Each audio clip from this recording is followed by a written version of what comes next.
You're following several developing stories out of Washington as lawmakers continue to struggle finding common ground on issues like immigration reform and funding wars in Israel and Ukraine. However, an Illinois representative is hoping to bring both sides of the aisle together on an issue facing millions of Americans. Joining us now is Illinois Representative Eric Sorensen. Good morning, Eric, and thanks so much for joining us this morning. Good to be with you, Jenna and Dustin. Now, you introduced a bipartisan bill looking to crack down on robocalls. Eric, first off, tell us why this is such a top priority for you.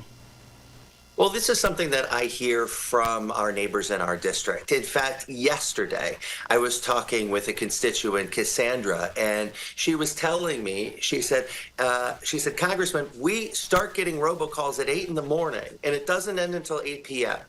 And the most important thing that she told me was, she said, Eric, we are retired. We want to be able to sleep in sometimes, and we deserve that. And the problem here is people are getting duped by billions of dollars in this country by people that are using these things, just calling us up out of the blue. And the problem that we have today is now we've got some artificial intelligence that's being used where the caller can be perceived to be someone in your own family. And so for a parent or a grandparent, it's easier to fall into that trap. And so it's Congress's time to act on this, to make sure we put more restrictions on it and we put more penalties on the people that want to dupe, especially seniors. Yeah, Eric, I think all of us can say we get pretty annoyed with all the robocalls that we get all day. So, Eric, tell us a little bit about the Quiet Act and how it will aim to reduce the number of spam and robocalls that we all receive every day. Well, the bill requires robocallers who are using artificial intelligence to say that up front. It also means that we are increasing the penalties for those people that are doing these robocalls. For instance, in New Hampshire, it's being investigated by the state's attorney general there because there was a robocall that went out to a lot of likely voters, and it was the voice of the President of the United States, even though it was artificially generated in the state of Texas. And so we need to make sure that when people open up their phone, when they slide and answer the call, that they know they're talking to a real person. And if they're not, it has to be disclosed that way. Now, Eric, looking at the issue from a broader perspective, some of these scammers are getting more and more advanced. What can lawmakers and even law enforcement do to stay a step ahead of these criminals? Well, right. I mean, this is a real situation. Also, this week, I sat down with the Stephenson County Sheriff's Department in my office in Washington, D.C., and we talked about this. This is a real issue that's affecting people in our hometowns. And so it is Congress's place to act here because there are already laws on the books, but they're very, very lenient.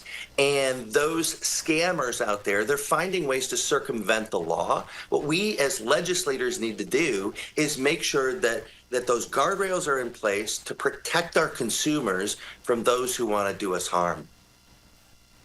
All right, well, we certainly look forward to seeing what happens with this bill. But, Eric, I want to switch gears just a little bit now. Sure. 2 votes were shut down Tuesday night by lawmakers. One of those on the impeachment of Homeland Security Secretary Alejandro Mayorkas. The other on a measure to provide emergency funding for just Israel amidst their ongoing war with Hamas. So, Eric, I want to talk to you a little bit about the standalone federal aid to Israel, because you were one of the few Democrats that voted in favor of sending money to help Israel. So can you tell us a little bit about what went into that vote and how this is all playing out right now in Washington? Well, first things first, I was in a national security briefing earlier this week. We have to understand, without giving anything that is confidential away, that the folks in Iran are ramping up what could be more of a threat to security and stability in the Middle East. And we need to make sure that we're doing what's right here to make sure that Israel can bring back its Iron Dome system to protect its own citizens. Now, do I wish that Ukraine was funded here? Absolutely. Do I wish that there was more humanitarian aid for Gaza in this? I think absolutely.